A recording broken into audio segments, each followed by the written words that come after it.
live. I don't know if you can do. I can join it. Wait, is this already live or is this? It Yeah, is. It's live.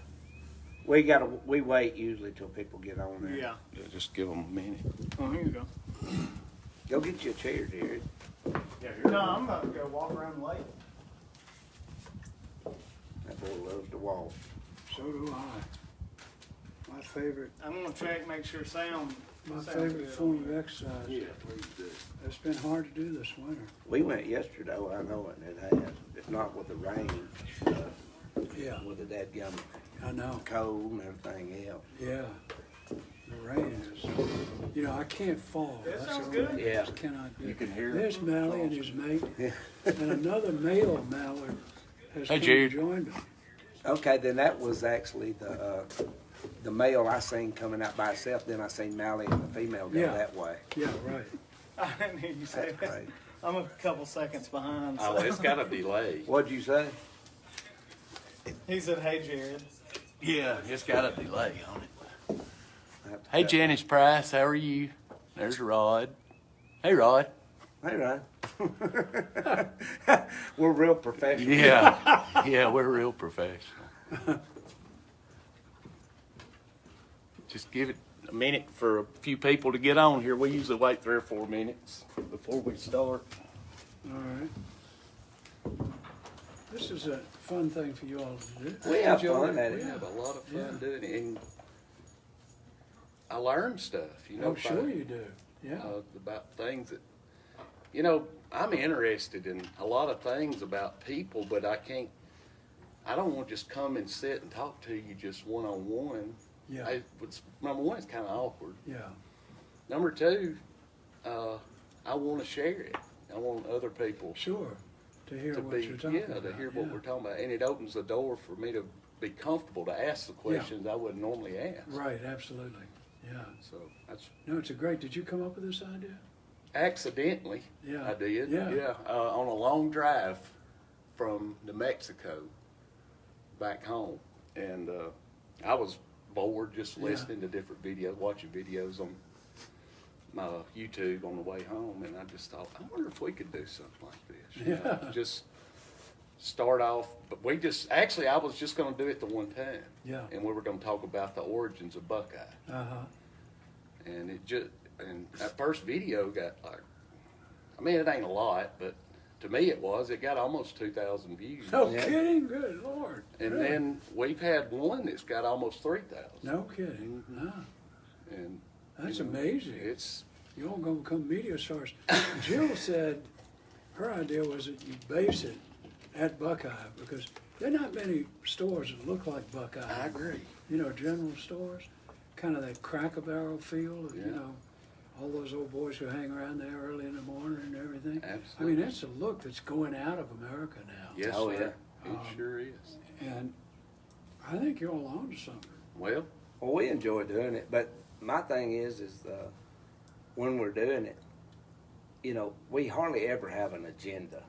Yeah. It's just That's better. I somebody would will rather say just sit and something. talk to you and let Yeah. everybody see it. That's always better. The scripted Yeah. stuff comes off as scripted. Yep. Right.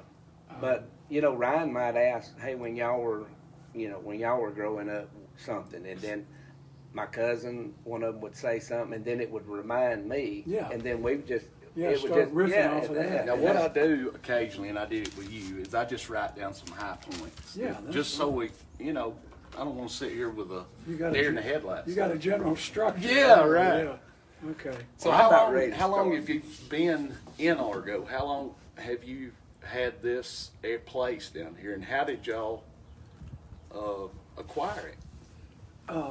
Now my memory is not all that great on this. Well, just make something because up. it was a long time ago. But the way I remember it is, my father, who was a Birmingham businessman, and 3 of his friends bought this lake back in the 50s, the 1950s, and I think they bought it from Mr. Glenn, or Okay. Mr. Glenn's family. Right. Was the lake here? when The they lake bought was it? here. Okay. It was only recently here, but it was here. I'd always thought your dad and the guy that owned Coke, Built the lake. that built the lake. No, You no, told it me was, that it wasn't. it was already here. They were all fishermen. It was my father, Crawford Johnson, who was his best friend, who was the head of the Birmingham division of Coca-Cola Bottling Company. Prince de Bardlaven, whose family started Margaret over here. Margaret was The dog. Charles's wife. That's right, Charles's wife, and Oh. Prince was his daughter. Okay. Or no, I don't know how it worked, but anyway. And then a fourth guy named Billy Grubb, and the four of them bought it. And this was back in the 50s. They were all keen fishermen, and they built a little structure. You may remember this, Rod.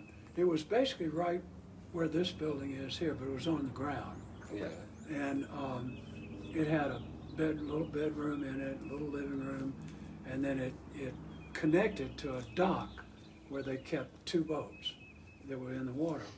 And so we would come out here, I think it was like 1954 when my dad bought it. I would have been 12 then. And we used to come out here on the weekends, and we'd come out for a week or so during the summer. And we never spent, my mother didn't, she was not for camping out. She wasn't a camping out type. And so she never would spend the night out here. But I did. And as I got older in my teens, I'd bring friends out here.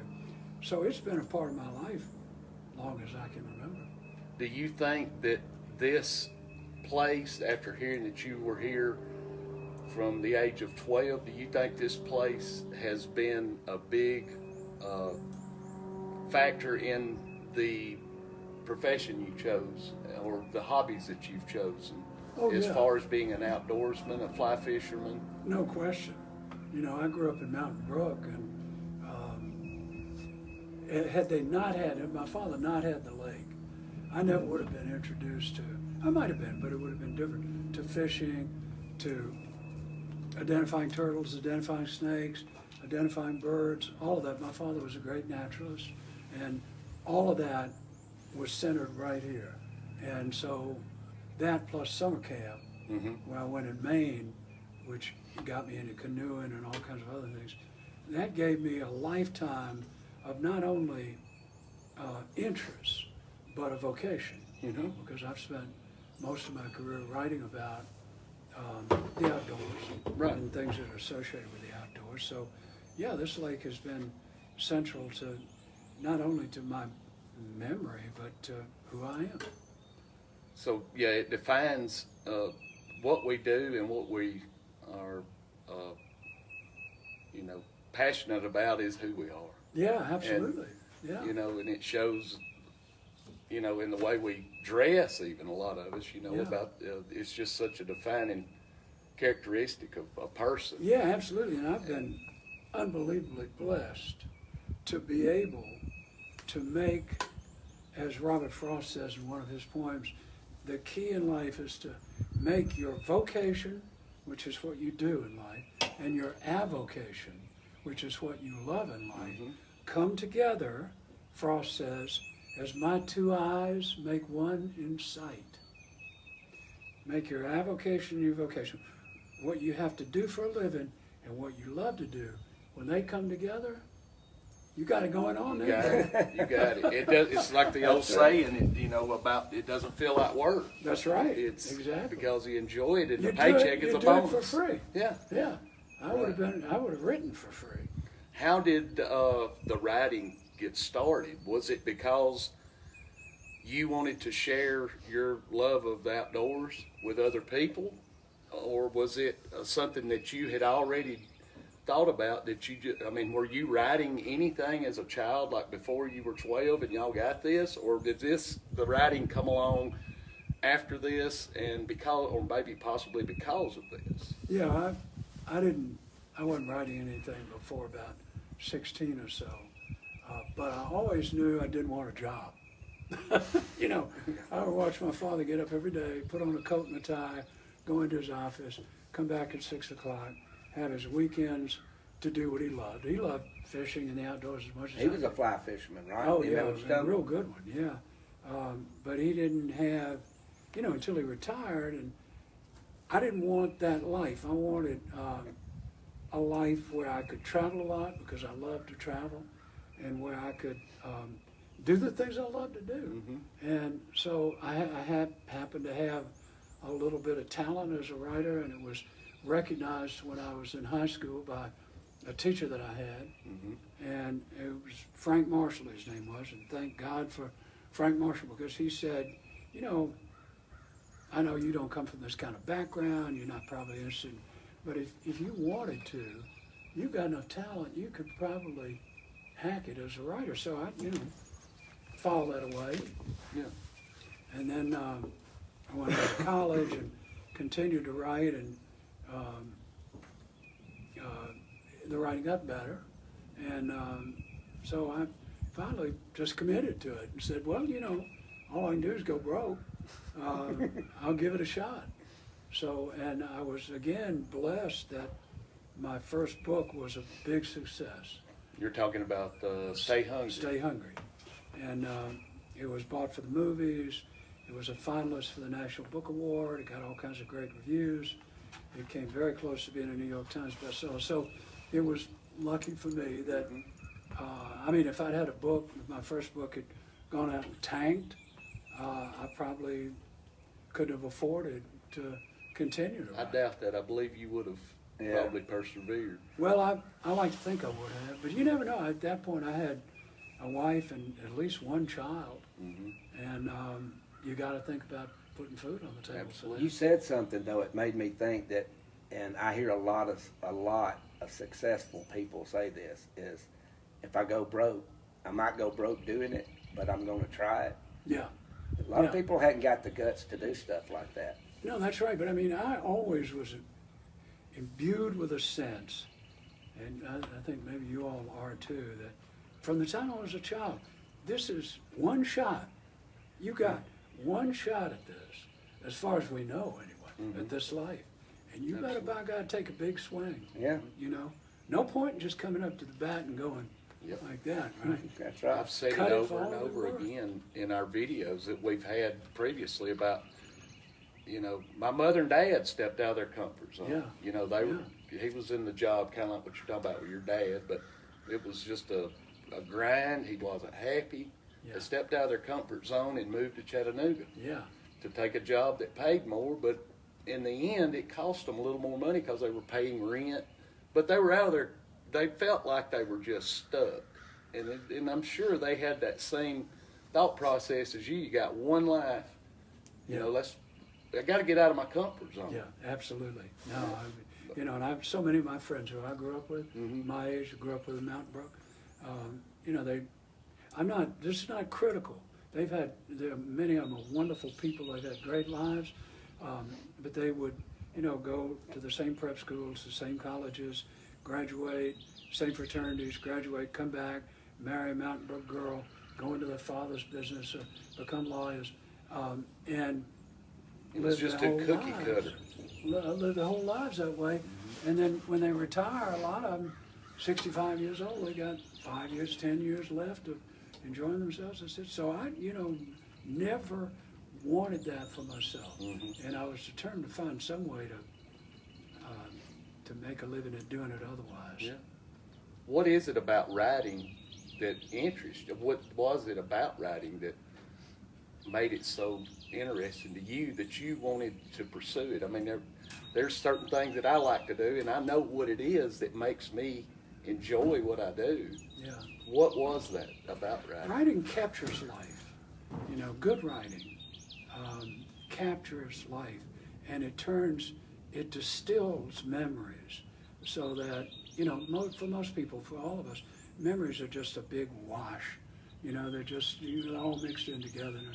What writing does is take those memories, put them together with whatever's going on in the present, and distill them so they become crystal clear, like a really good photograph. If I were to go home tonight and write up this afternoon, talking to you guys, sitting on the lake, and I had to take my talent and my visual memory and recreate all this, and recreate our dialogue and everything, and do it honestly, and do it well, then that makes a memory for me. It distills that part of life in a way that I own it. Put it in print. Yeah, put it in print. And it's Put it down on paper. And the same thing is true with books.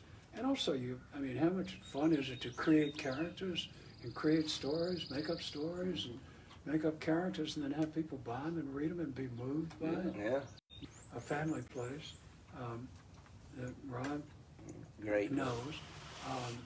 You know, I'd have people, this was before email, but they'd get our address or get our phone number, call us up, and, you know, they'd be crying on the other end of the phone and say, you know, we just got divorced and we want to put our life back together the same way you and Patricia did. And do you mind if we come visit? We had people come from Oregon, drive their Wow. camper vans up from Oregon just to see what you've written about. Think about that. That's very moving. It really is. You know, to be able to use your words and your imagination and your memory to touch people in that way, that's a great gift. Yes, It's a and you're great making a book. difference in the world. Yeah, And you- well, you hope that you you are. do. You hope that this last book that I just Positive. finished, huh? You're making a positive difference in the world, and that's your Yeah, I mean, legacy. Well, he details pretty much everything he went through that they had as a family that Yeah. they went through Yeah. I to gotta get to read the that point. book. It's really it's great. I'm not a huge reader, but I've read about 3 of his books, and that's my favorite. But but it's just and to go up and visit that place up there, because I read it. Well, I went up there one year, Yeah. then I got the book and I read it, and then we went back, and it was great seeing Yeah. everything that was in the book, seeing where the house was built. You Is know, that the house y'all live in? Yeah. Okay. Yeah, and but it's and knowing everything that went on. But there was a lot of, like, Patricia doesn't even. Me and Patricia were talking about, and that Patricia's his wife, wonderful lady. But we were talking about it, and I said, "Can I ask you a question about this book?" And she goes, "No." She didn't want She to- don't want to talk about it. That was No. the time in her life she doesn't want to talk about it, and Yeah. that's fine. Yeah. I mean, but you know, it was really a great book. I asked her permission and the permission of my kids because they figure in it the major characters in it. If it was all right with them for me to do it, they all said yes. Did you use all your names? I mean, Yeah, it wasn't yeah. a novel type. Yeah. It was, No, no, so this was a biographical. A memoir. A memoir. Okay. Absolutely. That's the word. Yes. And then when I finished the book and I was about to turn it in to the publisher, I gave it to all of them to read. And I said, you gotta sign off on this. You know, if there's anything you don't want me to say that I've said in there, I'll take it out. Right. And every one of them came back and said, go with it. Yeah. So That's great. But I want to ask you something about you brought up Stay Hungry, or that's it. that's the personal Stay. 72, right? 72. Okay. That was your first book. What got you so involved with bodybuilding, I started and when was it? lifting weights when I was probably about 14 or 15 with this friend of mine named Johnny Gunn. And this was before bodybuilding was on them. Nobody had even heard of it, you know. And pre-Arnold, pre-everything. But there was a gym downtown called Magic City Health Studio. And Gunn and I, we started lifting weights in another friend's basement, and he had some barbells and dumbbells. And I just really took to it. I liked it. I gained a lot of weight. So then I started going to Magic City Health Club, and there was some serious bodybuilders down there. And I got to be friends with them. And so I started, and I was telling Ron, I got up to 230 pounds. I was big back in those days. Look at that turtle. Oh, yeah. And, We got them too. So I never was good enough to be competitive about it. When I started going to competitions with these guys, and I just thought, man, this is fascinating, you know, and nobody had written about it. And so I just kind of filed it away as something that I might want to write about at some point. And then, you know, I went on to college and kept lifting weight. I went on to college, met Patricia, got married, moved to Ireland, came back, went to graduate school, everything else. So graduate school, MFA in creative writing from University of Iowa. And I finished that program, and I got a job in Wisconsin. And because I was pretty much broke after graduate school, and got a good job in Wisconsin. and moved up there. And I started, Arnold had, let me see, had he just moved to, no, this was still pre-Arnold. But I started buying the magazines. The Weeder brothers, Ben Weeder and Joe Weeder, had these magazines, Muscle and Fitness, different magazines. I started buying them, and I got re-interested in thinking about bodybuilding creatively. And the time that I had spent at Magic City and meeting these guys who were, they came from a totally different background than I did. I mean, it could not have been more different, these guys and me. And yet they were wonderful to me. They took me around to these competitions, and we got to be really good buddies.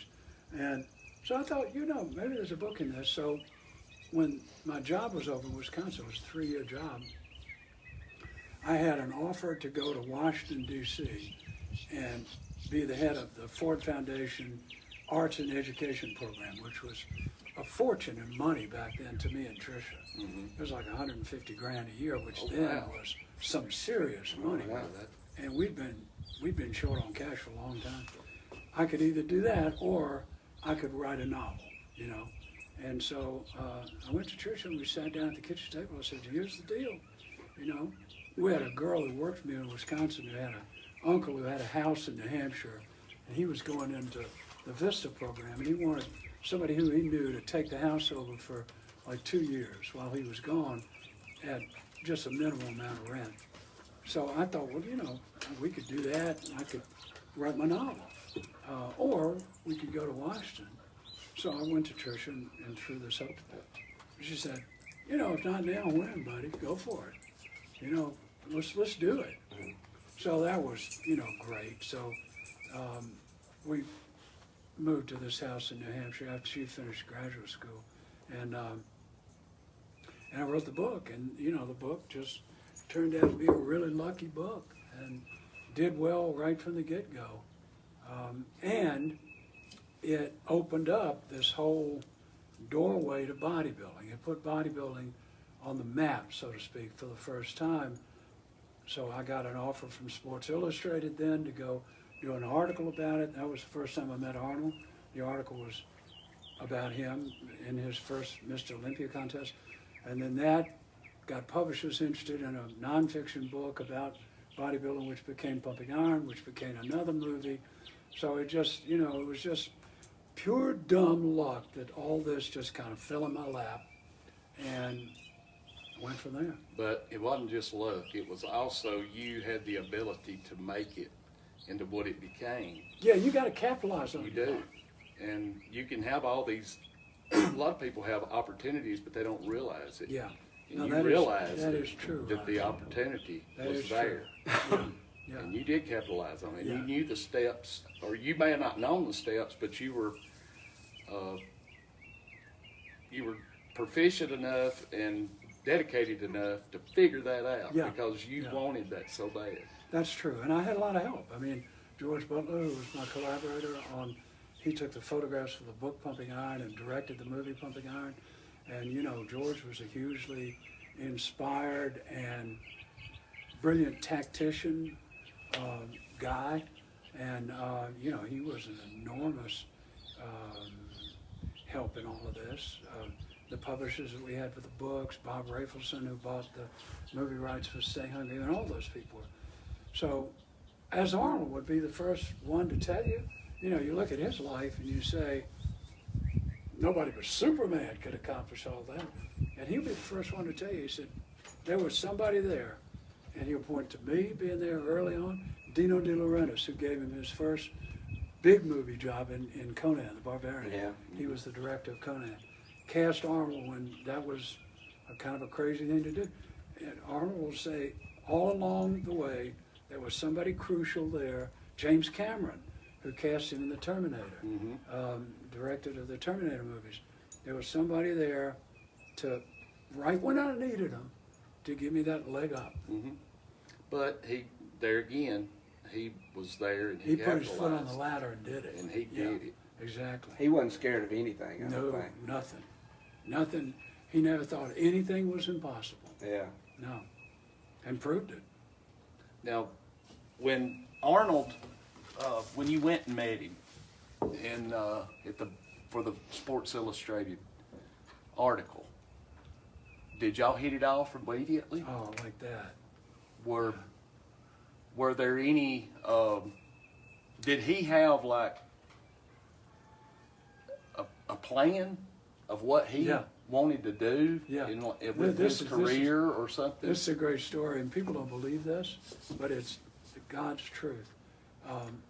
George Butler and I, that weekend, and I misspoke. The Sports Illustrated story was earlier. The story that I wrote about Arnold was for a magazine, no longer in existence now, called Oui, O-U-I, the French for yes. But anyway, we were down there for Oui magazine doing a story about him, and we met him, and we hit it off just from the get-go. I mean, the minute I saw him, I knew this guy's going to be a good friend. So we go through the whole competition. He wins it. And we had put him up at the Algonquin Hotel, a famous old New York hotel. And so the night after the competition, we go back to the hotel, and Franco and Arnold, Franco Colombo, his best friend, and Arnold and I and George had room service, delivered dinner, and 2 bottles of champagne up to our room. And we had dinner, and I was talking, and George had said to me that afternoon, you know, this guy, bodybuilding is just the start for him. This guy's going to be a star. He wasn't just a one-trick pony. No. And George saw that before I did, before anybody else did. And he said, we need to sign on to be his agent. And I said, George, I'm not in the agenting business, buddy. I don't know anything about it. I don't want to do it. And luckily for us, we didn't do that. But anyway, so we're up there in the room, we're sitting around. And I said, so what's your plan? What's next? He was working then as a bricklayer, he and Franco. They were laying bricks in Santa Monica, California, and working for Joe Weider for the Weider bodybuilding empire. You know, not earning much at all. But every dime he was earning, he was putting into savings account and then later buying up property in Santa Monica, which turned out to be. And he was going to night school, getting a business degree in night school. And so I said, what's next for you? And he said, Charles. He calls me Charles. Charles, I'll tell you, first, I will become the best bodybuilder ever. The present best bodybuilder was a guy named Sergio Oliva, and he'd won the Mr. Olympia contest 6 times in a row. This was the first one that Arnold had beat him in. And he said, I'm going to win the Mr. Olympia 7 times to beat Sergio, which he did. Trump him. I'm then going to go into the movies. And I thought that was unheard of. A guy who could barely speak English. I mean, he could speak it, but with a thick accent. Then I am going to marry an American princess. Then I'm going into politics. Oh, and I forgot to say, I'm going to make hundreds of millions of dollars. All right? It was a matter He of knew what he fact was attitude. So, yeah. So, you know, it's like, George and I, well, it's always great to have big plans. That's right. Did you buy into that when he ambitions for said yourself. it, or did you just But take it here's and the pass it? amazing thing. He did every one of them. And in order. And in order. Here's the wonderful thing about a bodybuilder that Arnold understood. A bodybuilder is flesh and blood, just like we are. But the great ones can stand at a mirror and they can look and they can flex and they can say, that forearm needs 3/4 of an inch on it by my next competition. And by a magical combination of diet and exercise, the next time they stand at that mirror, 3/4 of an inch is on that forearm. Yeah. Or they can take off 1/4 of an inch on the waist. So they metabolize an ambition into reality in their flesh.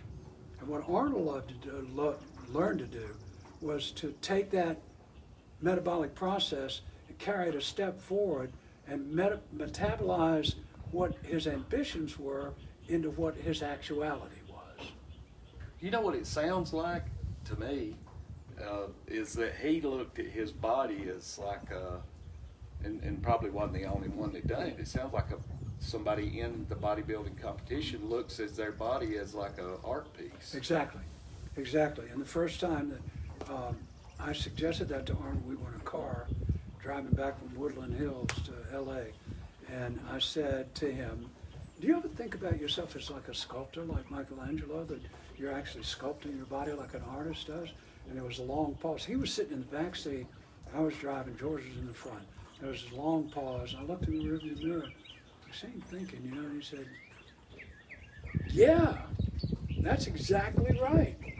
From then on, every interview he ever had, he was like, I think of myself as like Michelangelo, sculpting my Took body. that from you. I mean, took that advice from you. Absolutely. But you know, Arnold could, one of his many enormous talents was adaptability. He would see somebody dressed in a, you know, when we first met him, he dressed in, you know, lycra shorts and wife beater t-shirts. That was it. Yeah. So then, you know, he comes to New York when we're trying to promote Pumping Iron, the movie, and we're taking him to dinner with Jackie Onassis and with Warren Beatty. Were y'all the ones that introduced him? Yeah, we introduced him to all those people. And he knew that he had to step up the way he looked. Right. You know. And so he'd look at somebody like Bobby Zarum, who was our publicist for the film, who was a very natty, beautiful dresser, had all of his clothes made by a tailor down on 42nd Street that I had taken to using and other people. And anyway, Arnold would say, where'd you get that suit, Bobby? And Bobby would tell him.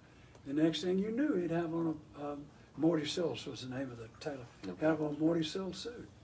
He just absorbed things. He was like litmus paper. He just, everything he saw that was going to help him advance, help him become who he wanted to be, help him get what he wanted to get, he would absorb it and use it. Because he come from Austria, is that right? Yeah. Austria, and Yeah. I'm sure this was a completely different world. when Oh, you were yeah. Growing up, he didn't know about stuff. Didn't like know anybody. You come over here as a basically unknown bodybuilder, not a dime in your pocket. All you got for income is what Joe Weider is paying you, which was very little, and which you can scrounge up by laying bricks. And become governor of California, married to Maria Shriver, highest paid movie actor in the world, on and on and on, the best bodybuilder who ever lived. That is surreal, my friend. That's, you know, that's taking ambition to a whole different level. Absolutely. Yeah. But he knew what to take and what to not. He didn't take everything No. as advice. No, He knew the good from the bad. he It knew would the work good from the him. bad, and he would take what he could use and what was going to advance him. Right. What he couldn't use wasn't going to advance him. He had no time for and still doesn't. Now, was Pumping Iron, that was his first movie? Was that? Pumping Iron was his first movie. Okay. And then Stay Hungry. When, No, I'm sorry. Stay Hungry was his first movie. Stay Hungry. Stay Hungry was his first movie.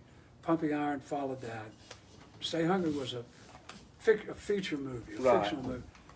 Pumping Iron was what's called a feature documentary. Okay.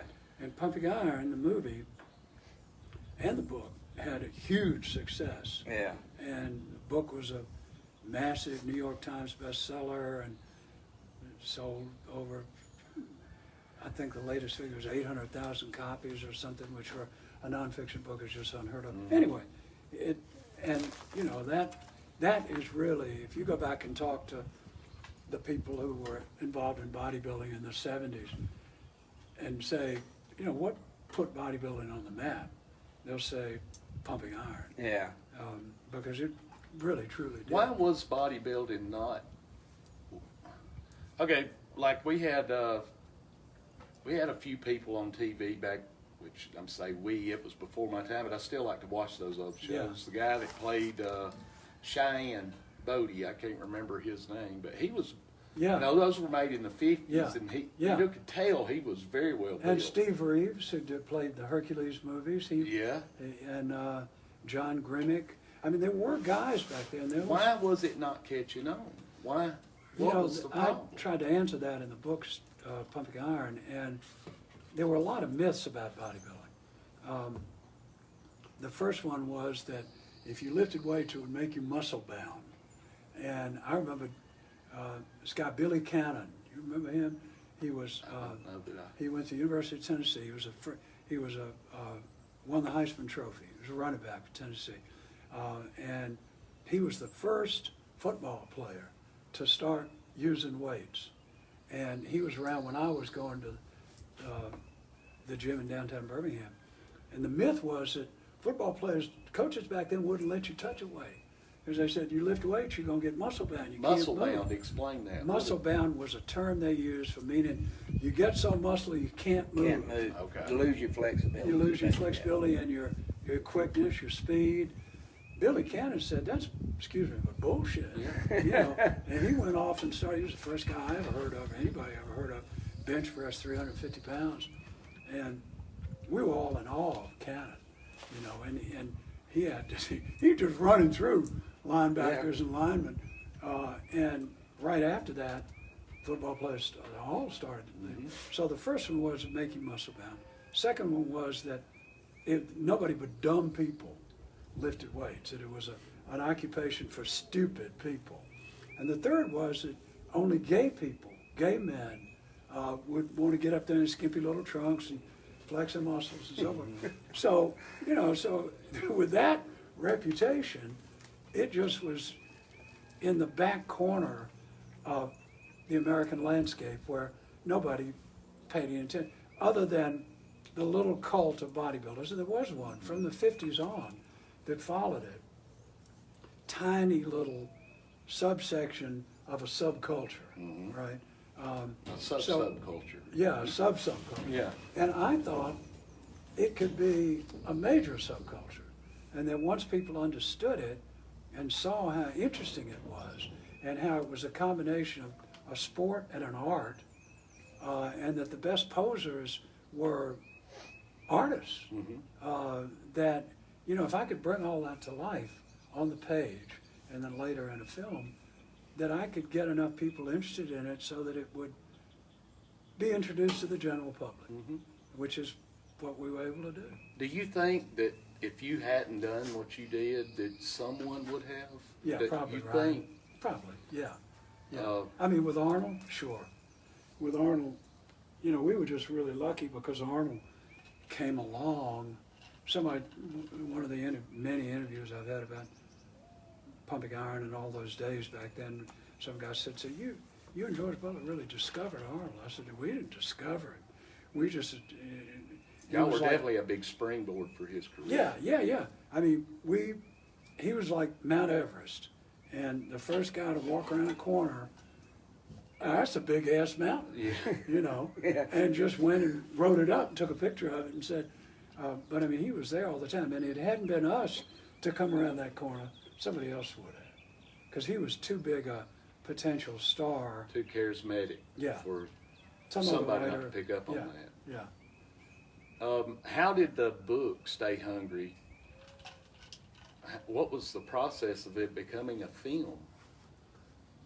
Was Why? it written about Birmingham? Yeah. Okay. It's laid in Birmingham, and calls Birmingham, and it was shot here. It happened because, just out of luck again, a friend of mine in California knew Bob Rafelson, who was at that point arguably the hottest director in Hollywood. He just directed 5 Easy Pieces, Easy Rider, King of Marvin Gardens. Anyway, this guy knew Bob, and he just, let's see, no, the guy didn't even know me. He knew Toby, Bob's wife, Toby Rafelson. And he just happened, the book sold real well. He just happened to read about it in a review or whatever and bought a copy of the book. And he loved the book. And he went to Toby, Bob's wife, and said, I just read this book that would make a phenomenal movie. If I give it to you, will you give it to Bob?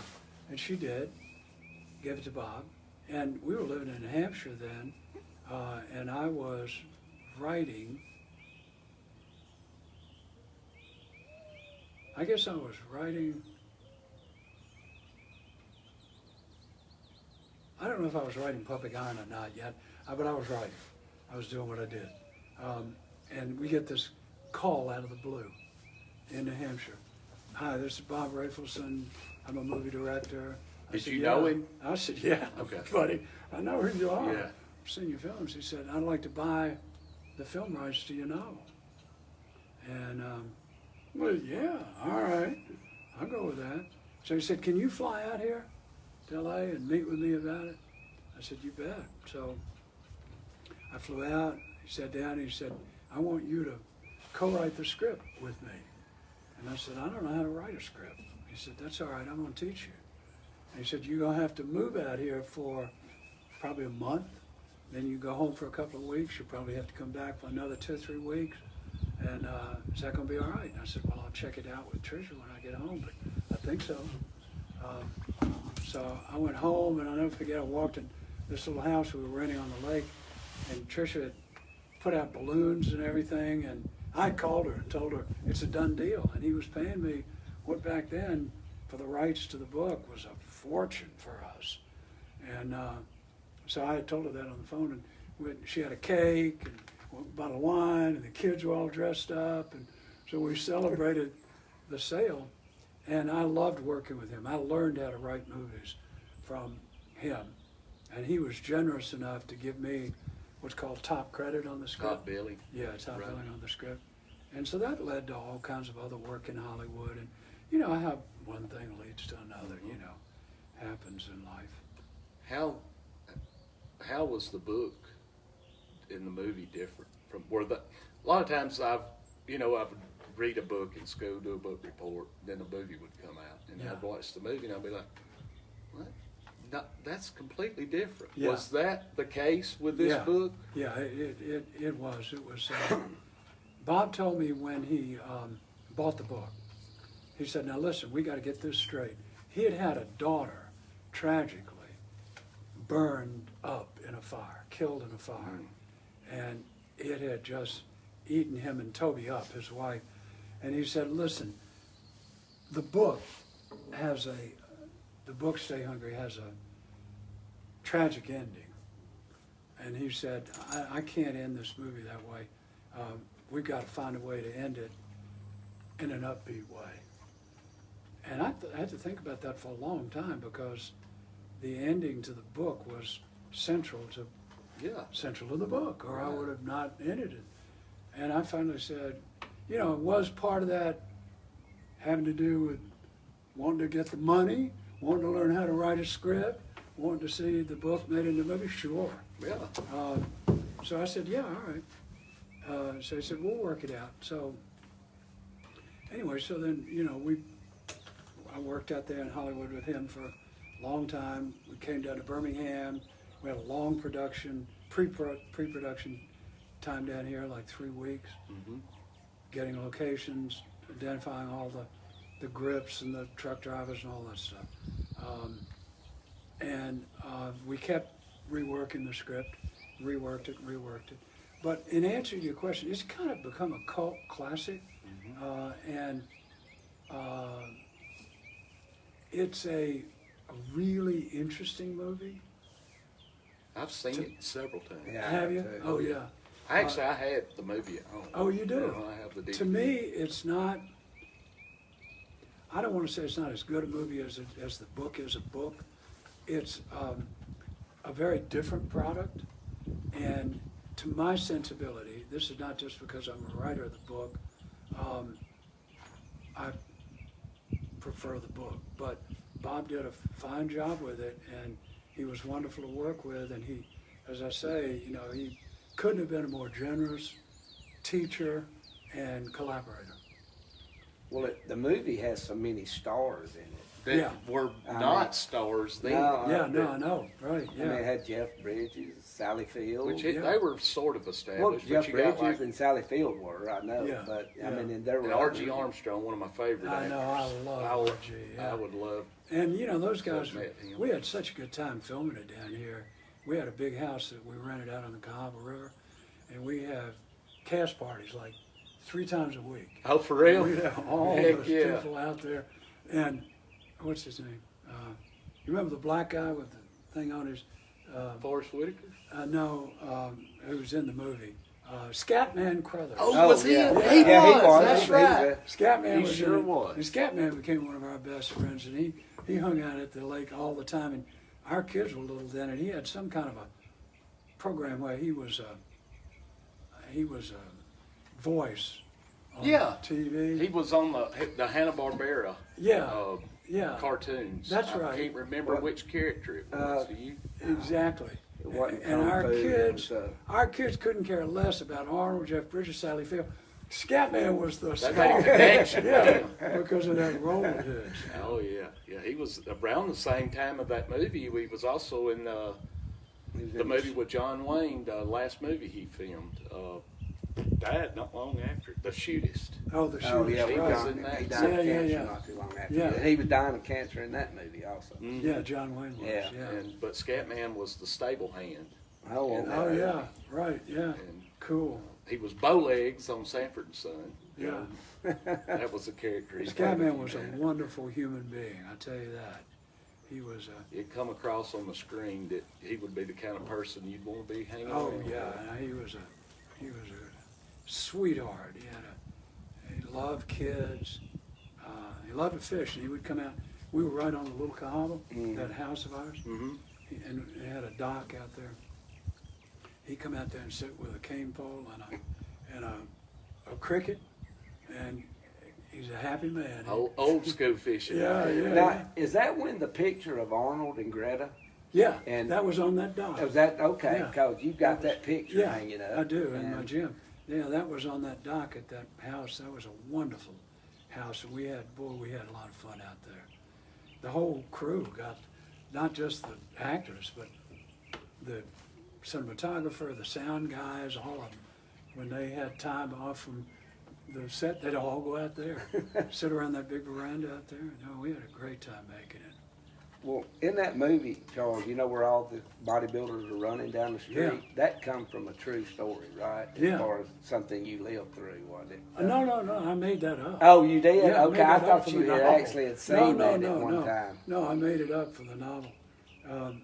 That image of a bunch of bodybuilders running through downtown Birmingham was the image that started the novel Stay Hungry. That was what the germ of the novel was. Okay.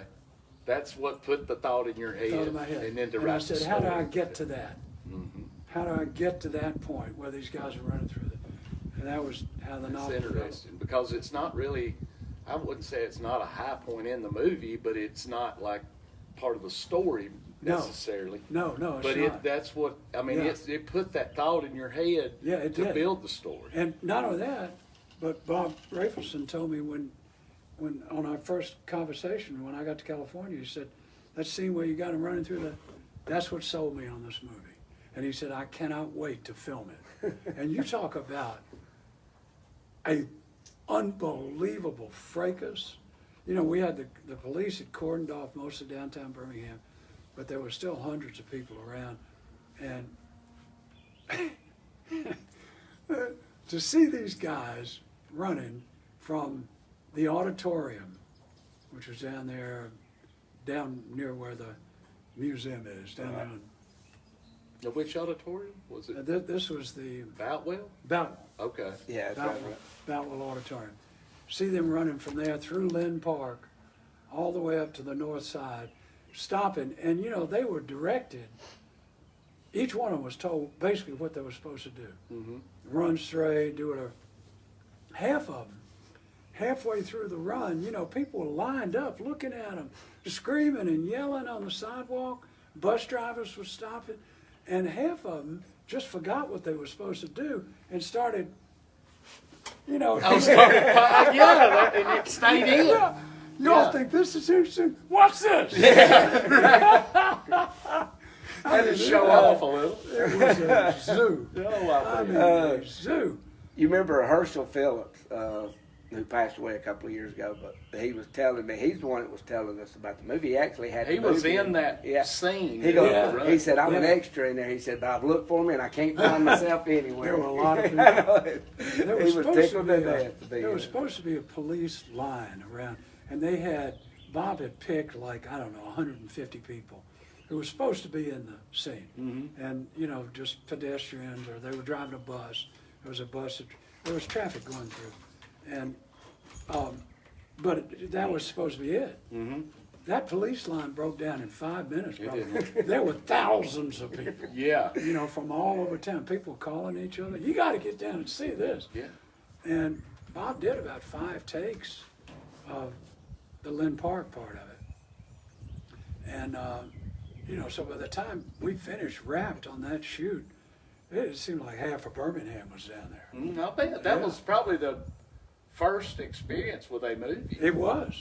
It was the In first Birmingham. feature movie ever made in Birmingham, and let alone a scene with All these muscle, muscle guys bodybuilders and stuff. running through the city, right? No, that was a hoot.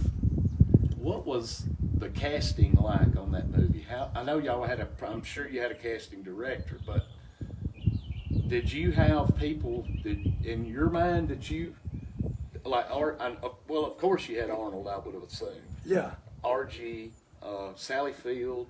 No, we didn't have any of those people. I mean, part of what I did with Bob was sit in his office with the casting director, whose first name was Diane, I don't remember his name, and interview people for all those parts. The guy that he wanted to play Craig Blake, who's the central character, was Ryan O'Neal.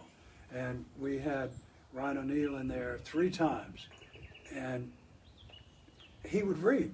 You know, these guys, you get him in there. And Bob it's called a cold read. The actor hadn't seen the lines.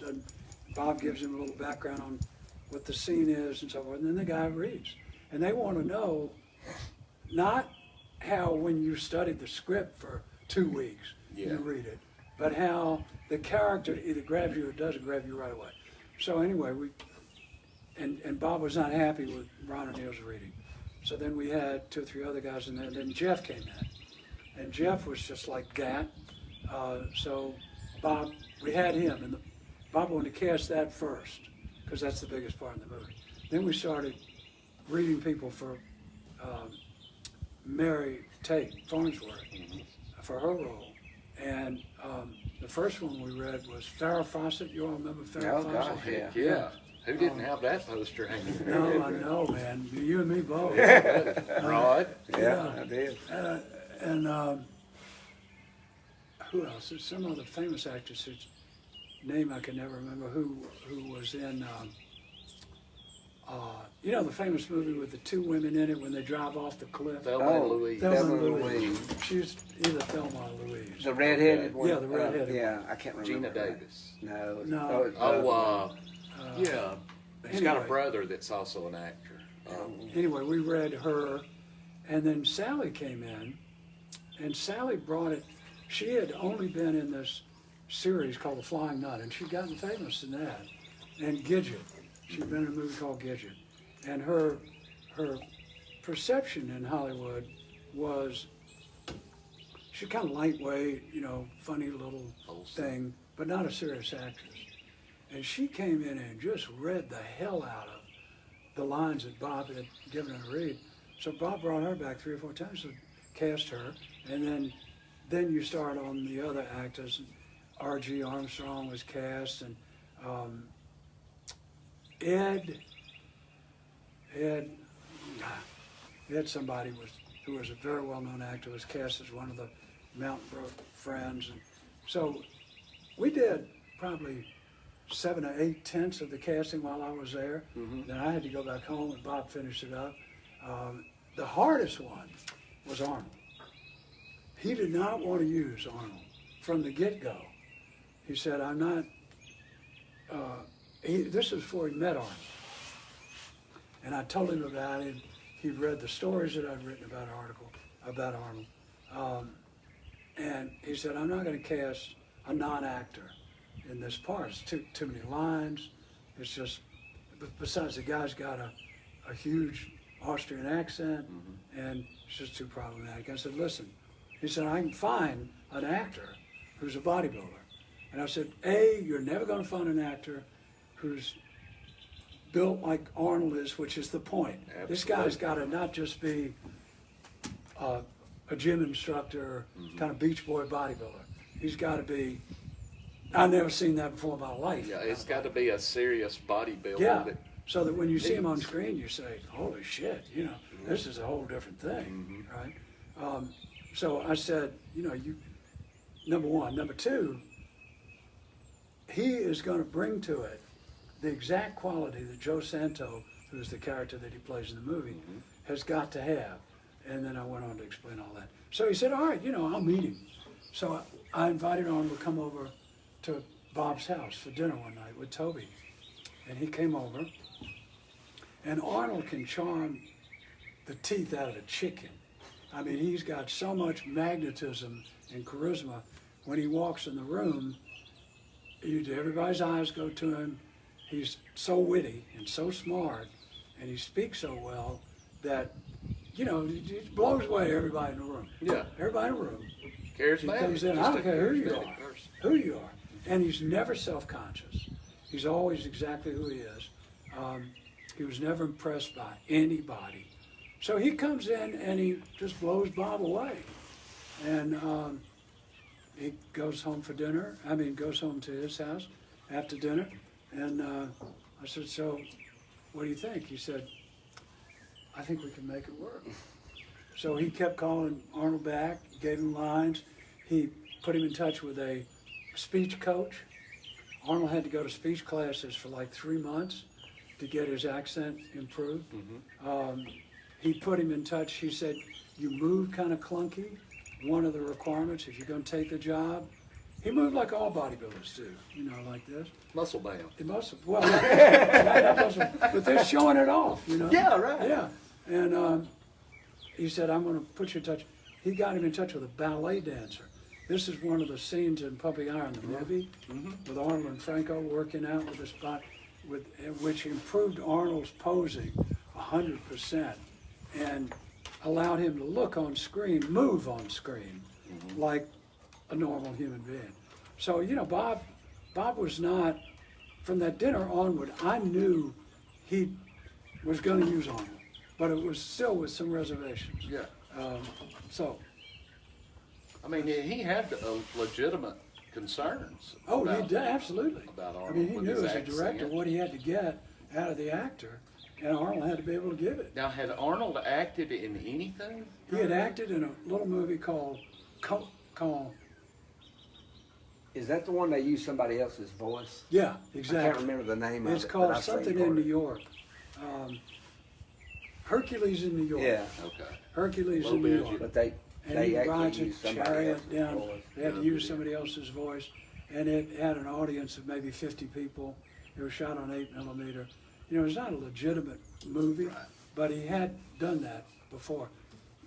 But he, like everything he does, once he decided he was going to do it, he did it with all 4 feet, brother.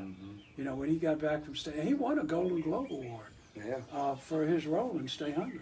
wow. That is impressive. he And worked that was at his first legitimate film. It was He his won a first Golden legitimate Globe. film. How about Yeah, that? absolutely. And he'd be the first to tell you that.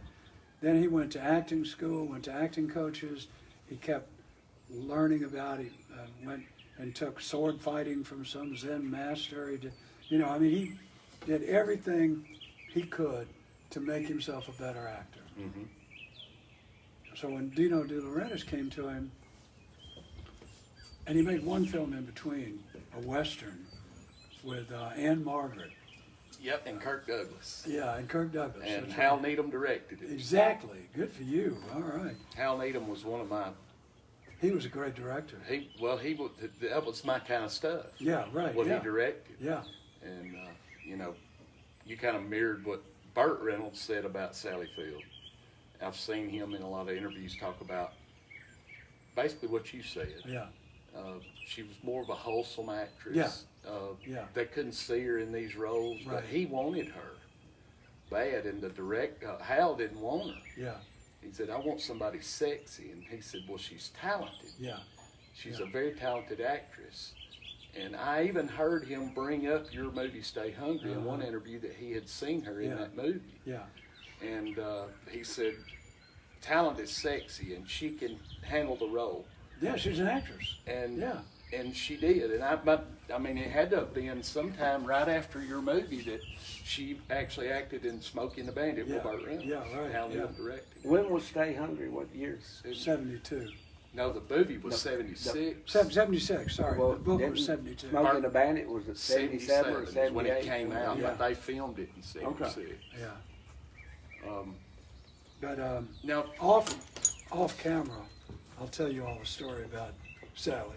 It's not something I can say, but it's a historical story, and it tells you everything you need to know about her. I think you told She me. was a gutsy woman, and like Burt Reynolds said, a phenomenally good actress, and sexy. You know, in the movies is acting. You know, I mean, in a photo, it's how you look, that's right. but in the movies, it's how you act. Yeah. Yeah. I agree.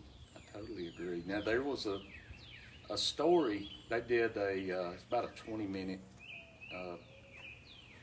biographical part about the movie Stay Hungry, and they're talking about how she came in and sat in your lap, Yeah.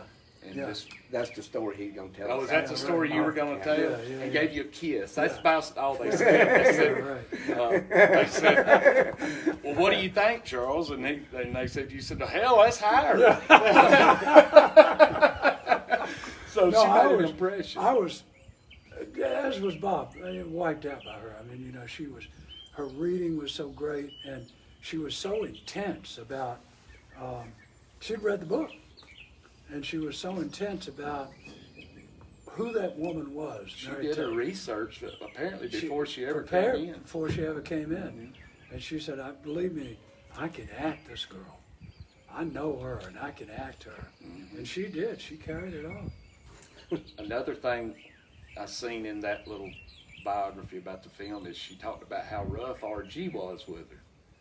Said during the scene where they have the fight, you know, her and RG. Yeah, right, yeah. And I've seen other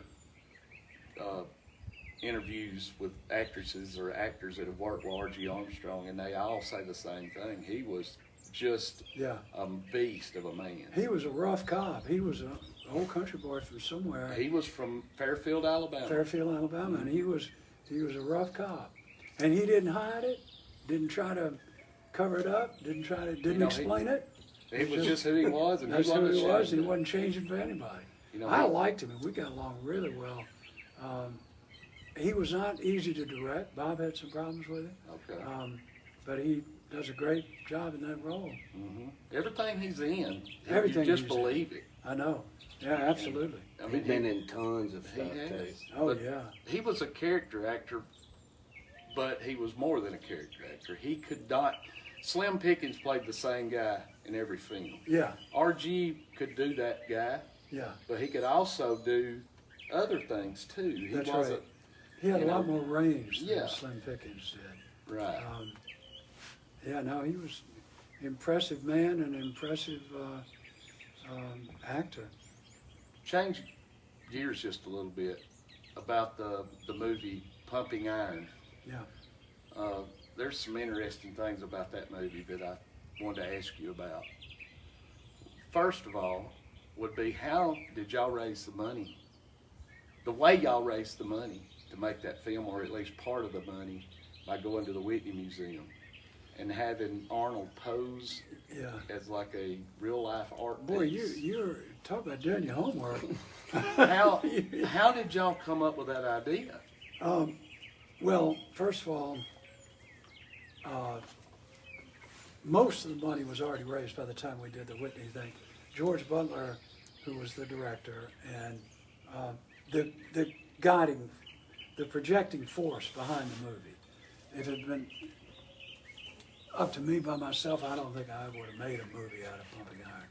George saw, it was his vision, he saw it from the beginning, and he happened to be married to a very wealthy woman, and whose mother was a wonderful woman, great friend of mine and Tricia's, and she believed in this project. She believed in me and George, first of all, and she believed in this project from the beginning, and she put up what amounted to probably almost, if not a full half of the budget from the beginning, which allowed George and me then to go around and shoot footage and stuff to be able to show in theaters to raise money. And so we did some, they call them trailers, we did some trailers for what we were going to do, and got Ed Corney and Mike Katz and Arnold and people who participated. And then we would get together, we'd send out invitations in New York. We hired a publicist named Bobby Zarin, who we had used for the book. And he was brilliant, and he knew everybody. And so we got a lot of fancy people, a lot of rich people into these trailer showings in theaters. And then George would get up and make a spiel about how we believed in this movie, and if they wanted to contribute, they could. So, you know, we had raised probably, I don't know, 2/3 of the money to make the film, and we kind of hit a plateau, and we'd run out of people to do it.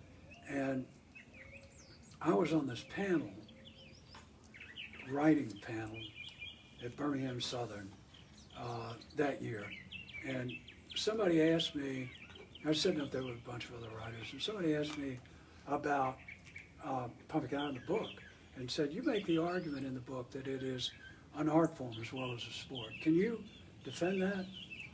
Because a lot of people don't see it that way. They think it's just silly. And so I started to give this spiel about why I believe it's an art form. And it just came out, and it was, I gotta say, it was a really good defense of why it was an art form. And it said everything that I'd said in the book, plus a little bit more. And at the end of it, the audience was clapping, right? I thought, hell, man, this is... So it occurred to me one day that if we could get together a panel of people, an art historian, an art dealer, you know, people involved in the arts, and we could get a stage somewhere where the top 3 posers in the world could pose for a 2 to 3 minute routine under perfect lighting in a perfect auditorium situation, and we could have an audience for this. And then at the end of the posing, we could have a discussion about, is this an art form or is it not? And if it is, why? If it's not, why? That would be something that people would pay to come and see. Yeah. And so George and I talked about it, refined it. We got Ed Corney, Frank Zane, and Arnold agreed to do the posing. They were the 3 best posers in the world right then. And so we went to see the Whitney Museum. George's mother-in-law, the same one that provided all the money, knew people on the board of the Whitney. She knew everybody. So, you know, we got in and we got to talk to the director, and we pitched this idea, and he basically said, boys, what night do you want? Oh, it was that easy? Yeah. Yeah. Oh, wow. No, he I thought you were about to tell me we had our work cut out for us. No. He saw it from the Convinced? beginning. Okay. And he said, we're going to give you they have a stage up at the top of, but it's a small space. It only holds about 250 people, the auditorium, and then there's a proscenium and a stage. And that's where we're going to do it. Well, one of my good friends then was Candace Bergen, who was a movie actress and also a world-class photographer. And she was hooked up with everybody, Mary Ellen Mark, and you know, we knew Jackie, and we knew Peter Davis, and we knew all kinds of other, Woody Allen and all kinds of other movie people in New York that we could get to, you know, who would think this was a hoot, and something they wanted to see, and it would tell their friends about Plus it. it led credence to what you were doing. Yeah, exactly. Yeah. So we made a poster for it, we sent out fancy invitations for it, and we thought, you know, maybe we'll fill the auditorium. Maybe there'll be 250 people there. There were people lined up on, I think it's on Fifth Avenue, the Whitney, outside trying to get in, standing room on the outside. There were well over 1,500 people who tried to get into this thing. And it was covered by the New York Post, the New York Times. And so George again got up at the beginning of this thing and said, we hope you all are George was great in front of a crowd. He good looking guy, very smooth, had a little bit of an English accent because he grew up in Jamaica and Africa. And he said, we hope you all enjoy this night. We've got a lot of fun putting it together. And if you do, and if you enjoy the show that we're going to put on for you, Charles and I are in the process of trying to make a feature film, a feature documentary. It's would you consider it to be a docudrama? It's called a feature documentary. A featured, okay. And the difference in that and a pure documentary is a pure documentary, nothing is staged. Everything has to be just as it happened in life. Right. Feature No retakes. documentary, you can stage things. So that's what we did. We staged some scenes. Anyway, so he said, if you all like it, you want to contribute, there's a person out in the lobby who will, you know, either take your checks or tell them how to get in touch with you and so forth. And our film was funded and then some Oh my from God. that night on. That was such a relief, wasn't it? Oh, boy, I'll say, yeah. What a great I mean, idea. to tell you the truth, we knew we would raise it, and we would have probably gone ahead and began shooting with what we had and assumed that either the rest would come along or Otzi, that was George's mother-in-law, would foot the difference. Yeah. We probably would have gone ahead, but no, it was a huge relief to know that we had the thing in the bank and it was a good budget. I mean, it was not a skimpy documentary budget. It was, you know, it was everything we needed to Yeah. do it right. We had to go to South Africa, Baghdad, Iraq, Iran, Egypt, South Africa. We had a huge budget. I bet. wow. Now, when you're going to all these places like this and you're making this film, was there some sort of a culture shock at any time where you were like, this ain't gonna work? This is Oh, not, yeah. these people are not, their culture is so much different than ours, Yeah. it's not gonna work. How did you deal with that? No, definitely. We had a great crew, and we had great pre-production work. We had a producer, still a great friend of mine named Jerome Gary, who was a terrific producer. And like say, if you're going to show up in Baghdad, right? Mm-hmm.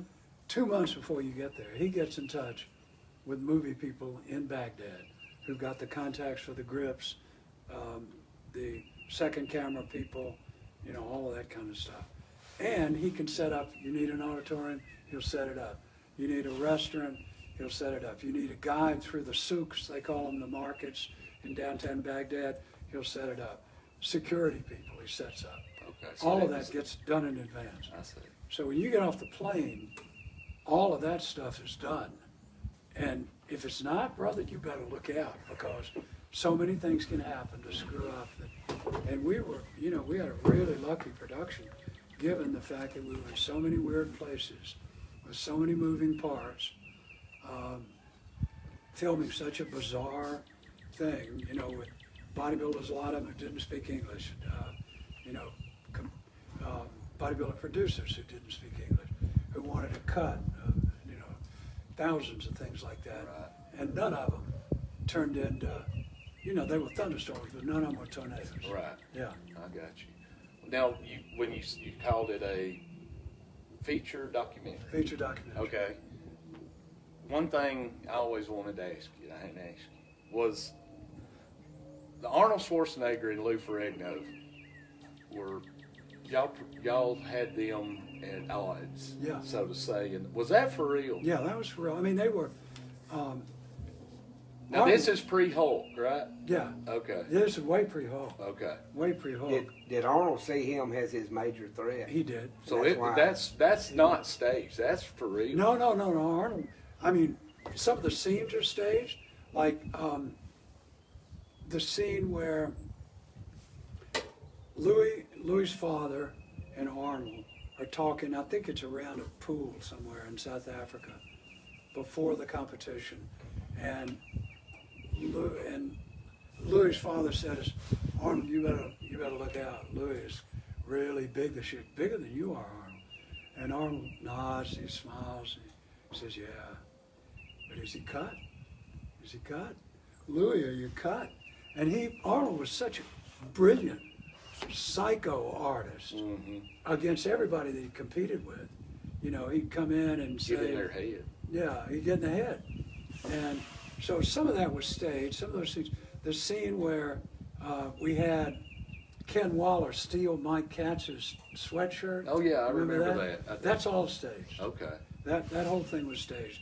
We wanted to have a scene where we could make Mike Katz, who was not a very friendly looking guy, you know, he was a pro football player, great big guy with kind of a scary looking face. Yeah. And we wanted a scene where we could make him really sympathetic because he loses to Ed Corney. Right. He has to call his wife, and so we have Ken Wallace stage that whole thing where he steals his T-shirt, and we have Mike talking about how he'd never been popular. He was a little Jewish boy till he started lifting weights, and your heart breaks for Mike Katz.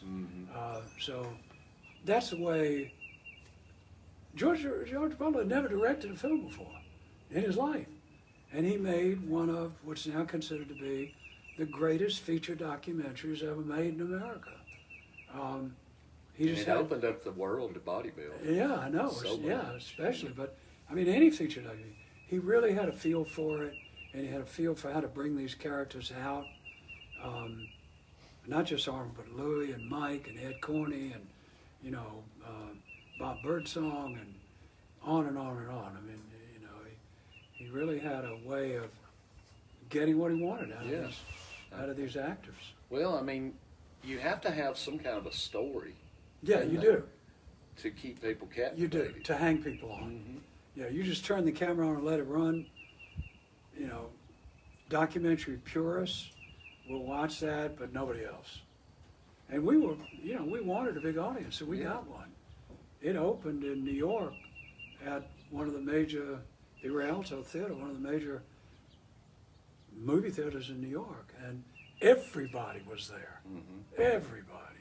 Bono, the Rolling Stones came to the party afterwards. You know, I mean, everybody. It was a big event, and the movie did incredibly well, and made a lot of money.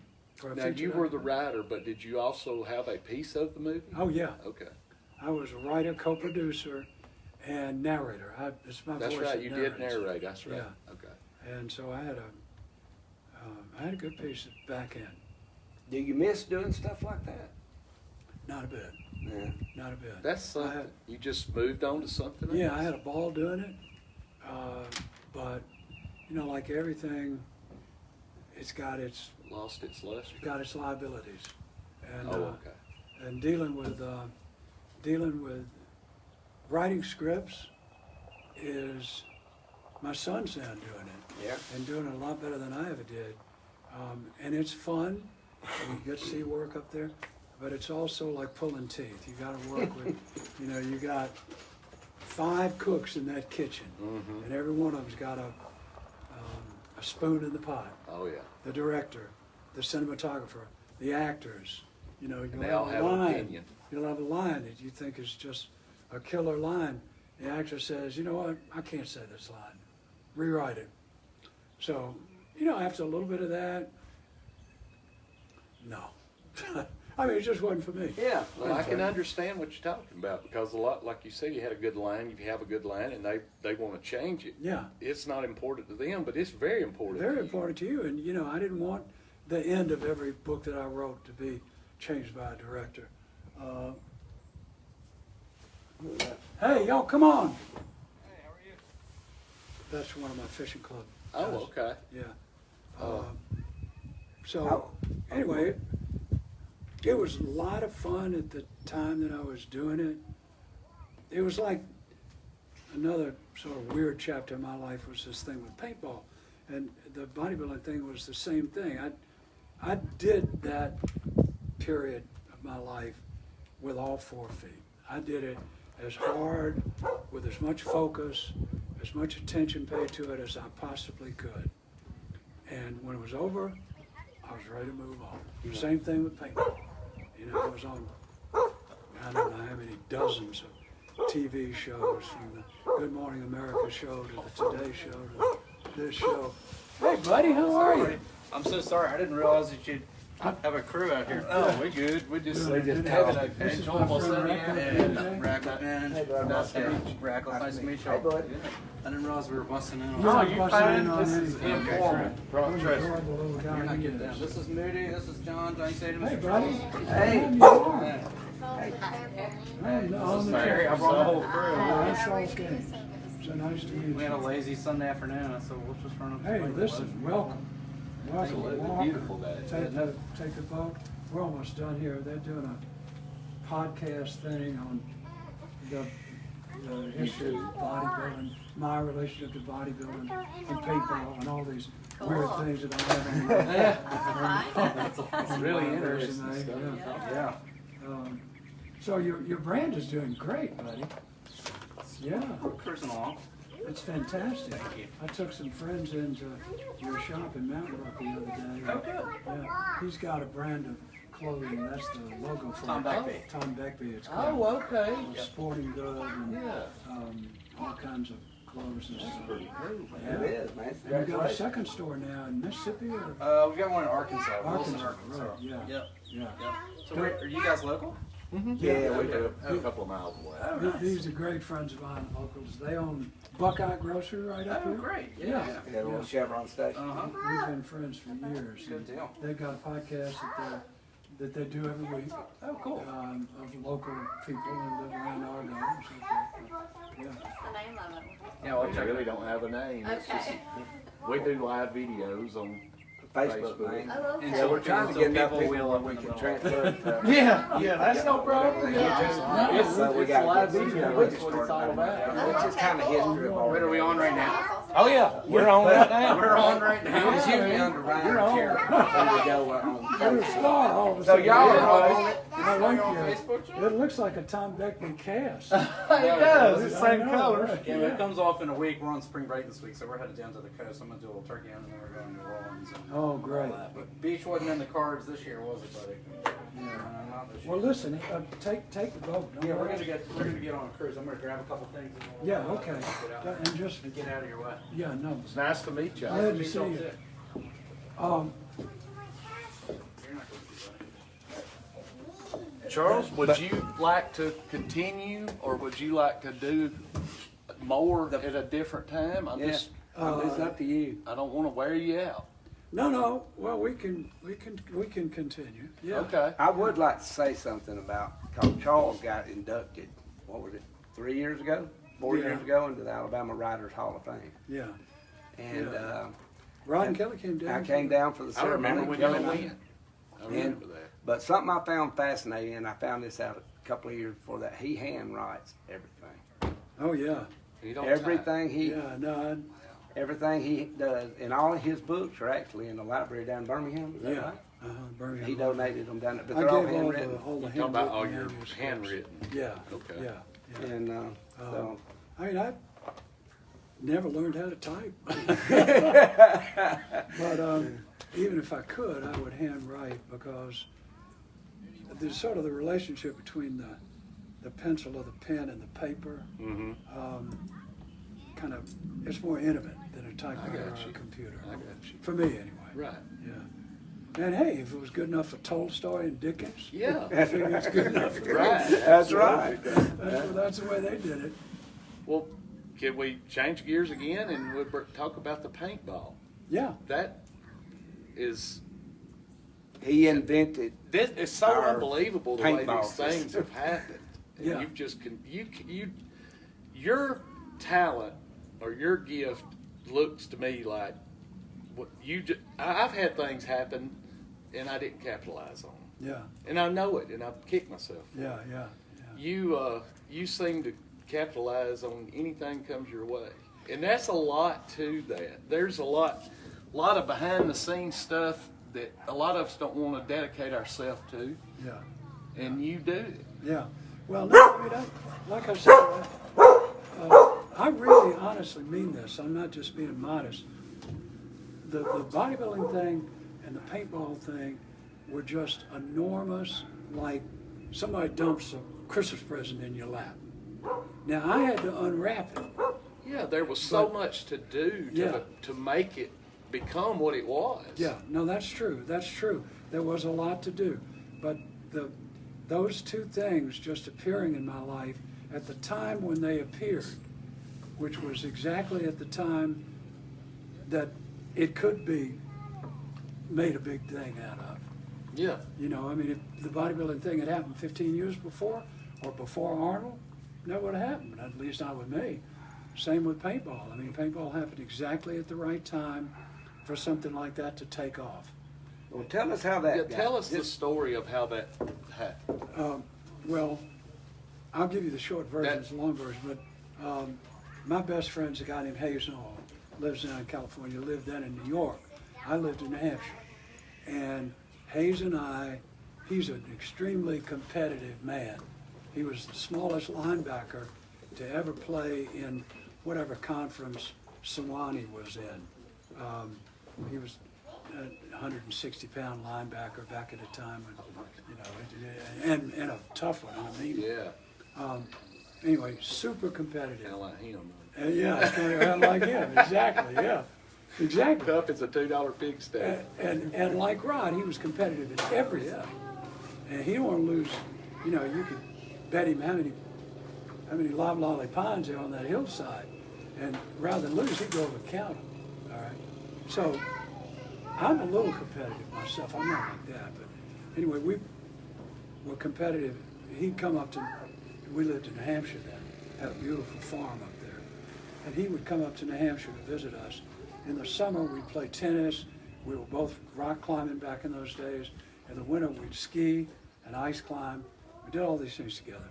So he was a city boy, grew up in the city, and I grew up, you know, in the suburbs, but I spent most of my childhood and my adolescence in the woods. Mm-hmm. And so we rented a house one summer in Martha's Vineyard, his wife and Hayes and Tricia and I, and another couple. And one night we were drinking gin and tonics and barbecuing fish. And we got into an argument about the nature of what you might call survivability, the ability to survive. And Hayes said, that ability is born in you. You either have it or you don't. And if you have it, you're a lion. If you don't, you're a lamb. And I said, I don't agree with that. I said, I think part of it is your intrinsic nature, but a bigger part is environmental. And I said, I know that you can out-survive me in New York City.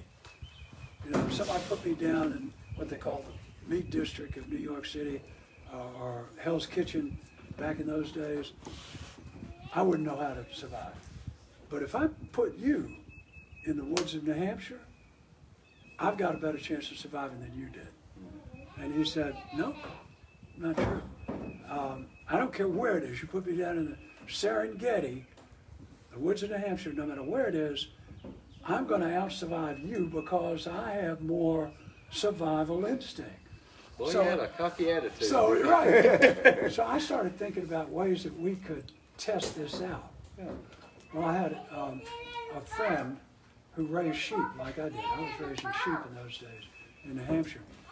And he sent me this catalog that was for sheep raisers. And in the catalog was this pistol that sheep raisers used to shoot bred ewes.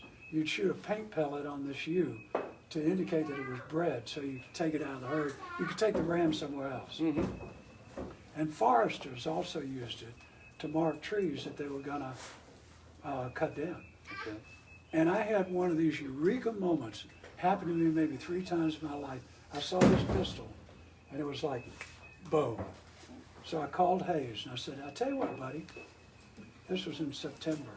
I said, can you arrange to be up here in like 2 weeks? And we're gonna test out this survivability thing. So I bought 2 of these pistols and some paint and some goggles. And Hayes got up there. And the deal was that we were going to, I had 100 acres of woods.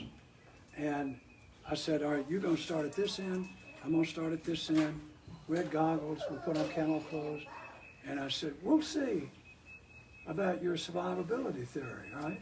All right, so about 25 minutes into this, I can hear Hayes coming a mile away. He's just walking like he's walking down the just streets. walking like he's walking down downtown Nashville. Yeah. Right? So I sat behind a tree and waited. And he was a smoker back in those days. And he was a little short on breath. And I could hear him going like this, right? So he gets up about 30 feet from me and sits down on a rock. And so I crept up behind the rock and I just put the pistol on his head. All right, before I shoot you, who wins? Because they hurt. Yeah, When they hit you. They hurt. These were oil-based pellets. And Oh, as wow, opposed that to didn't the come out of your water-based ones clothes they or got anything. now. And they hurt. They really stung. Yeah. So we had so much fun doing this, Hayes and I did, that we sat around that night and we said, you know, what if we got a whole bunch of people who were all demonstrably successful at what they did and all survivors in one way or another. Mm-hmm. And we got 10 to 12. And we had a game where everybody was playing each man for himself. Mm-hmm. And we had something like, I mean, we worked this out, it wasn't one night, we worked it out over a few weeks. Yeah. And it finally came down to, you got 100 acres or 200 acres, and you got 4 flag stations in there, blue, red, white, and green, and you've got 12 stations around the acreage, and you station a guy at each station. And at a predetermined signal, everybody starts. They've got a gun, pellets, a compass, and a map. And on the map are the 4 flag stations.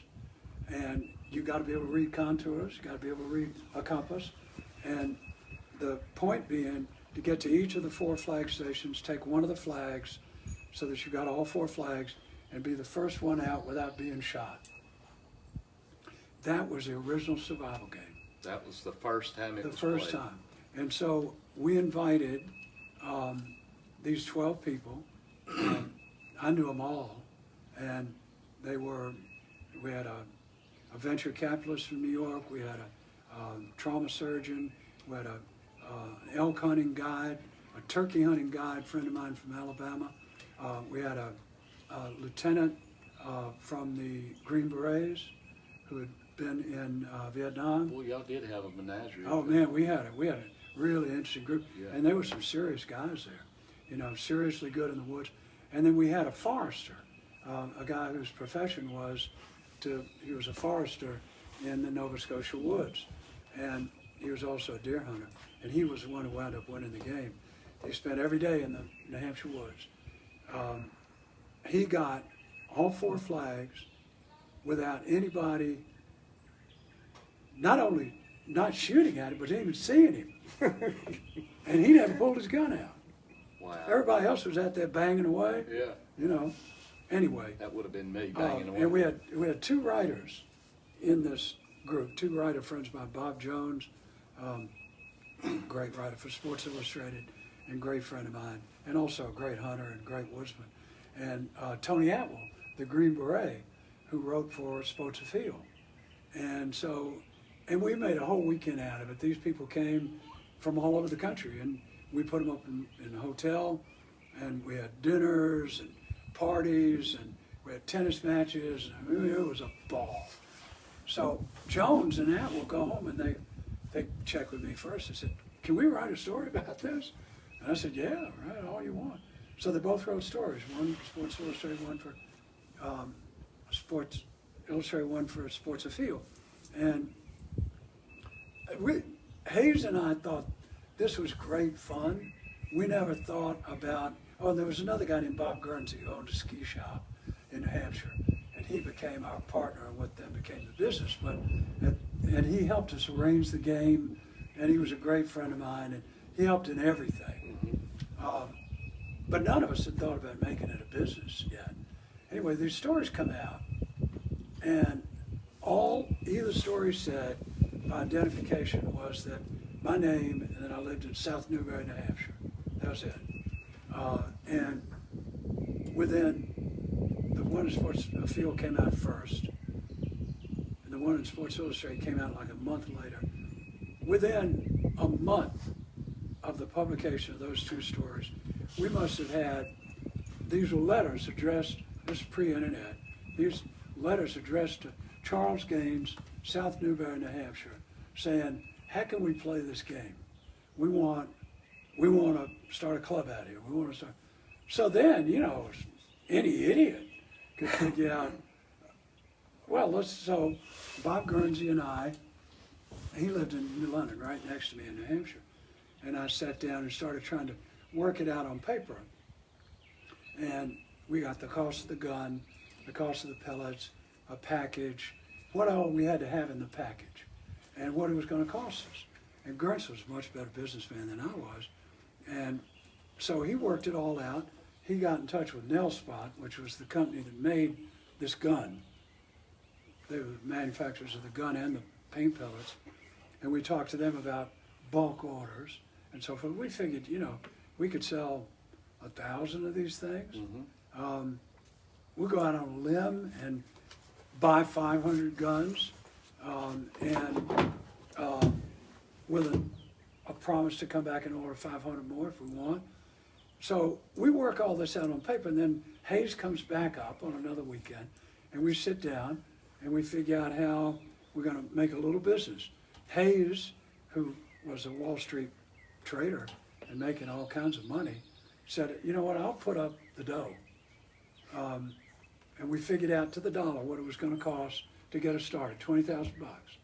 And Gurn said, I'll do all the work. You know, I'll do the orders, put the packages together, send them out. And my job was to do the publicity. And because I had contacts in all the television and movie and magazine and book stuff, I had a lot of contacts that I could call on.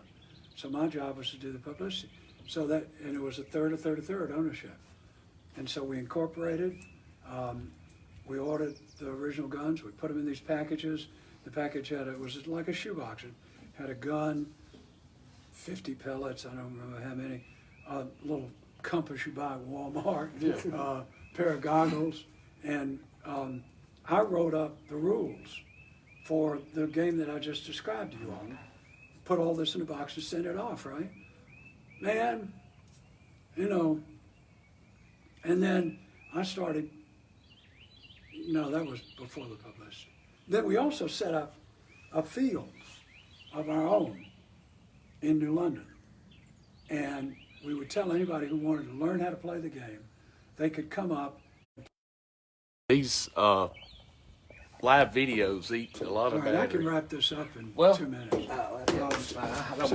So we have this guy who comes up from New York and says, you know what, why don't you let me start a field in New York? I'll buy the guns from you and the pellets from you, and I'll give you like a kickback on everybody who comes to my field, and I keep the rest. That was a brilliant business model. Yeah. So within 6 more months, we have, it's like a franchise. We have franchise operators in 48 states, in Australia, in New Zealand, in Europe. You know, people who are paying us a cut on everybody who comes in. The money is pouring in like somebody is, you know. And it was just, you know, brilliant? No.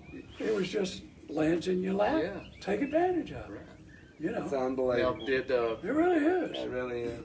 did y'all have anything to do with upgrading guns? Like, did y'all have manufacturers that y'all got in touch with that said this is what we need them to do? And No, and we should have. From the very beginning, we should have started our own gun factory. We relied on Nelspot too late in the game, and at that time, Daisy got into it. All these big toy companies, Hasbro, got into making guns, and they got to be better than our guns. Finally, there's a sad story about what happened. Our company was called the National Survival Game, and because that's what we called paintball, the original paintball. And I don't want to go into this story, but anyway, the company wound up many years later, 5, 6 years later, going belly up.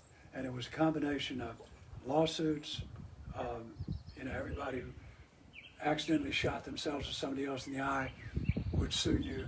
We had a full-time lawyer working for us. Yeah. And better guns, better equipment. At that point, I had a long time ago sold out my interest to the other two partners. And by then, Hayes had sold out. So the third partner, Bob Guernsey, who, that was a problem and still too heartbreaking for me to talk about. But anyway, so we had a great time while it was going. But like I said about the bodybuilding thing, when it was time for me to move on, when Bob Guernsey and Hayes Noel were each calling me at night and saying, I can't live with this MF. Yeah. You know, you got to do something about it. You got to step in and tell him whether we're, and you know, Trish would say, why are you doing this exactly? I mean, like, Started out as a game. it started out as a I mean, game. just a fun And, game. and you we're know. not starving. Yeah. And these are two of your best friends, and they won't even talk to each other. Yeah. I said, you're right, honey. Business. I went to them the next day and said, you know, boys, I'm out of here. And they said, how much do you want? I named a figure, and they said, you got it. And, you know, and Business can sure get in the way of downhill a from there. friendship. I said, business can get in the way of a friendship. Can it ever? And, you know, Family and anything And else. family. one of the 4 or 5 regrets I have in my life, I'm an old man, and that's pretty good. That's not that many, is losing Bob Guernsey as a friend, which I did over that. Wow. And never got him back. I sent him a lot of letters, and in the later days, a lot of emails saying, it was my fault. I take all the blame for it. Let's Just trying to bury the hatchet yeah, and move let's on. just bury the hatchet and move on. Yeah. And the last year of that, he had cancer that he died of, and it was just, it broke my heart, broke my heart every time I thought about it. But, you know, I never set out to hurt Gurns or to take advantage of him, and don't think to this day that I did, but he did. And I never was able to make it right with him. It's hard to change someone's mind, Charles, Yeah. when they're But you know like what? that. That's life. Yeah, I know. I mean, Well, I've had this he was, very similar scenarios in my life. I'm sure Rod has. Everybody. We've got. That's just part of it. yeah, that's just part of it. I mean, you go through life, meeting up people, Yeah. you're gonna split the blanket with some of them. Yep. That's right. Right. Charles, I want you to know how much I appreciate you doing this. Ryan, it's been a pleasure. Yeah, I This, did. this Yeah, is, my opinion, this is the most interesting one we've done Oh, well, by far. that's nice of you to say. And, I've heard these stories before, and I knew y'all would enjoy them. You've heard them I too have, many but no, times. I haven't. I I got- cannot hear them enough. They're just great stories, and I love storytelling. I do that. I do. I love to really do love what we're sitting doing around. right now. Well, But- that's why you all's thing is such a hit, you know, because y'all love storytelling and you get people on there who tell stories. You know the right questions to ask, and you know, that makes for a killer combination. Well, I'm just glad I had the opportunity to ask you these questions. Well, And I had a good excuse to get to do it, like I said in the beginning. Hey, we would like to get back with you another day. Yeah. On down the road before you go I'm back. not out of stories, but No, you No, ain't. yeah. No, you're Hell, not. me and Ryan might have to fly up to Nova Scotia. and if we can't do it before Well, you you get know ready, you'll always be welcome, too. we'll just have to come up here and you know interview. you'd be welcome. But I appreciate it, Charles. All right, Thank you no, so much. Thank you very much. It's been my pleasure. Y'all, I really appreciate y'all tuning in. We Right, enjoyed I think this. The sheet's about to. And y'all, we will be back Thursday. And thanks again.